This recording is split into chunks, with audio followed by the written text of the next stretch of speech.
I would have been the first ever unanimous decision MVP. But this idiot, got his name. Fred Hickman. Yeah, Fred Hickman, idiot, gives 2 votes to Allen Iverson and he messes up history. Idiot. For 7 seasons, Shaq was a walking headline. Points, posters, and parties.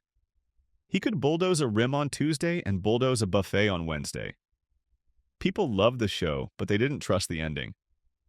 Could this dude actually lead a champion? Then 1999 hits. Phil Jackson walks in with a stack of rings and a stare that says, discipline. A strange meeting in Montana, a challenge in freezing water, and by spring, a near-unanimous MVP. That one reporter blocked. The question is simple. What changed and how did it turn shock into a cheat code? Shaq's first 7 years were a paradox. He was putting up video game numbers, living like a pop star, and collecting all NBA nods as easily as he collected commercial checks. But every May felt familiar. Sweeps, whispers, and a chorus of legends poking at his conditioning. He'd show to camp heavy, play into form, and then hit walls at the exact moments champions don't. Everyone agreed on the talent. The doubt was everything else. Was Shaq a dynasty anchor, or just the most entertaining hurricane the league had ever seen? And then you run into Akeem and them in the finals. That was my fault we lost, because as a leader, I didn't lead. After we beat the Bulls, I let up. We had 8 days off. Me and G. Scott were doing stuff we weren't supposed to be doing. Yeah. Phil Jackson didn't pitch philosophy, he handed it out. The story goes like this. Shaq visits Phil's place in Montana, sees the trophies. Phil basically says, you can have one if you listen. Then comes a favor.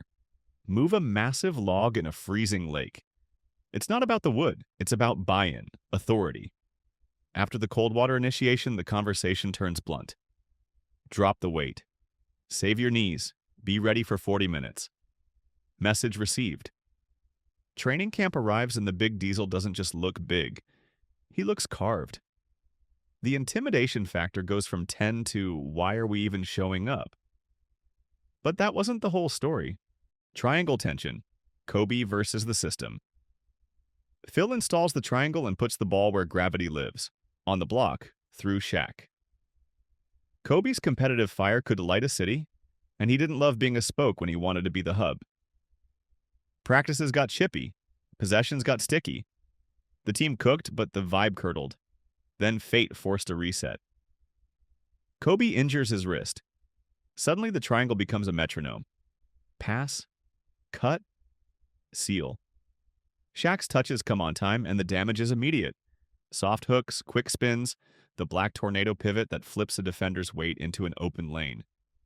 On the other end, a lighter Shaq closes gaps, swallows drives, and erases layups. The dude everyone called just power is now flashing footwork and timing. The league blinks, hitting bottom, then a spark. When Kobe returns, the wins keep stacking, but the air gets thin. January hits and the Lakers wobble. Shots hunt themselves. The room feels split. They're still on top of the standings, but you can smell an implosion. Then comes February 4th against Utah. 4 early blocks. 5 guys defending like 10. A 46-point hammer. The mood swings. And a few weeks later, the heater is official. 19 straight, the third longest streak the league had seen to that point. In the middle of it all, a birthday. March 6th. The Clippers annoy Shaq about tickets. He responds with 61 points and 23 boards in a game that looks like a field trip gone wrong for the home team. That night felt like the thesis in one box score. Unstoppable volume, silly efficiency, and a building that belongs to him no matter whose logo is on the court. And the awards race? That was already over, almost perfectly. The MVP, almost unanimous. Stack the resume, nearly 30 a night, league best field goal clip, second in boards, third in blocks, career-high dimes for a center, and a defense that leapt from bottom third to best while the team finished 67-15. That's the package. The voters agreed except for one. A single ballot went elsewhere and a historic unanimous MVP slipped away. Shaq never forgot that slight, and honestly, who would? It didn't change the outcome, just the trivia. But it says everything about how unstoppable he was that season. The only debate left was whether every last human should agree. But the real test was never the trophy. It was the gauntlet. The gauntlet. Kings, Suns, Blazers. Sacramento punches first.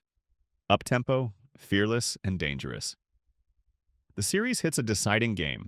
Shaq answers with a control game.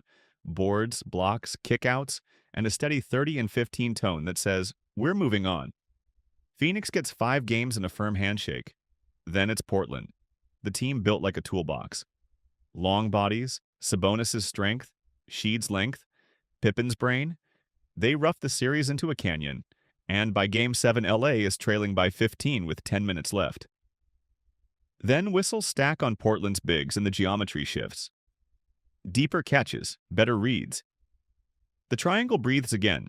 Shots fall, the building tilts. 2 minutes left, LA takes the lead. And then the lob you've seen 100 times. Kobe dances, draws the world, and floats it toward a skyline only one man can touch. Shaq points mid-air before he lands. The roof comes off.